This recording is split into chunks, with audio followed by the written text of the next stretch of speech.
Or will it still be up to you depending on? Well, you know, look, I mean, there's no secret that mayors before me have that power. That power doesn't change because I'm here, right? But what I'm saying is that the 35th Ward has been represented for the last decade by a true champion for working people. The 35th Ward deserves to have someone who reflects their values. Mayor Johnson, summer in Chicago, sadly, is considered violent black teenager season in Chicago by a lot of Chicagoans. It kicked off early on Sunday when about 100 or so violent black teens descended on downtown, specifically the Streeterville neighborhood, menacing residents, culminating in the shooting of a... No, I'm sorry, you didn't interrupt anyone else. This is a very important question that a lot of people in Chicago are very concerned about. That culminated in the shooting of a tourist pushing a baby carriage down Illinois Street. I've spoken with a number of the Streeterville residents. They say that they're not only worried about the violent black teenagers, what really concerns them is that they feel that the mayor doesn't get it.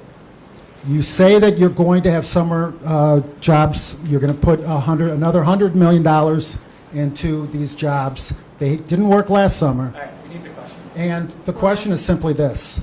At that press conference yesterday, you said that you wanted a second term. You needed these young black people in order to get reelected. Is this spending the hundreds of millions of dollars simply an attempt to buy votes? No. Next. There was Mayor Johnson. My follow-up question. Everyone got a follow-up question. Yeah, everyone didn't take Lori it. Lightfoot. Lori Lightfoot also told me that crime was down. Lori Lightfoot also tried to buy votes by using other people's money. Do you think that you will get reelected using Lori Lightfoot's playbook? I'm focused on this first term. Give me the mic, please. You have gotten your follow-up. Hi, Mayor. Hi. Okay, I'm just going to go. Do you agree with the CCPSA push to issue a vote of no confidence in Andrea Kirsten before she stepped down? And do you think the next leader of COPA needs to demonstrate a different vision or leadership style as the panelists talked Look, about? this is an important body of government, right? Because accountability is something that I know we all embrace, right? We've already expressed earlier about the troubled past of our police department and moving with some expediency around how we fulfill the consent decree to further demonstrate our commitment to constitutional policing. That's what's paramount. You know, as far as, you know, any particular bodies vote around any particular person, you know, I don't discuss personal matters or even discuss publicly about how someone feels about another leader or even elected official. What I'm most interested in is ensuring that we have a police force that reflects the values of our city, and that we continue to build trust within our communities, and that in the event that trust is broken, that there is a structure and a system in place that, one, holds individuals accountable, but more importantly, reduces or eliminates the likelihood of any of that type of breakdown from occurring again. And on the topic of labor again, given that the CTU and Local 2 contracts have yet to be settled, do you regret at all the FOP contract you secured in your first year with those 20% raises, thereby, you know, having a de facto floor for all the unions that have come after? Making sure that we're showing up for working people, I will never regret. I will never regret. Look, I come from working people. I can tell you there were times where I wish my father had better political leadership that valued public employees. There's been an attack on public employees for a very long time, and you know, I'm confident that we're going to continue to work through these demands, but I'm very proud of the fact that Local 73, our parks workers, our workers in our schools, our SECA workers, these individuals receive raises, higher wages than they've ever experienced before. Being pro-worker is being pro-business. Right? Being pro-worker continues to make sure that the balance of our communities are ultimately sustained. That's important, right? You know, there are two individuals here with me today that represent many working people in this city. And, you know, the last I heard, I don't ever remember a police officer coming up to me and saying, Mayor Johnson, that raise, you really should have thought about that before you did that. Not one police officer has ever come up to me and said, you know what, you did too much for us. And for the record, not one park district worker has ever come up to me and say, you know what, raising the wages for the lowest wage workers within our bargaining unit, you really should have thought about that. Look, taking a bold stand and leading the way in this moment to be the most pro-worker city in America, that's something that Chicago takes a lot of pride in, and we're grateful for our first responders because the raises that they did get, they earned them. Thank you for taking the question, Mayor. Of course, you're welcome. Wanted to ask you if you're considering surplusing any additional TIF dollars for CPS. The CEO has said that they requested $484 million but received $300 million. Are you thinking about maybe surplusing more for their MEABF payment? It's the largest surplus in the history of Chicago. The largest surplus in the history of Chicago.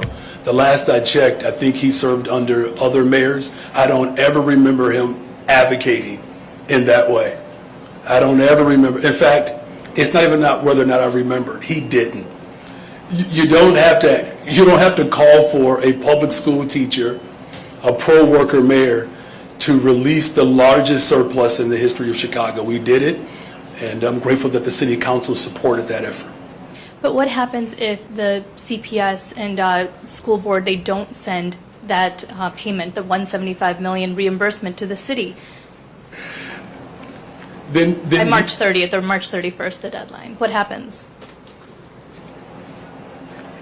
I want to believe that the CEO did not come before the city council and lie to them. I want to believe that.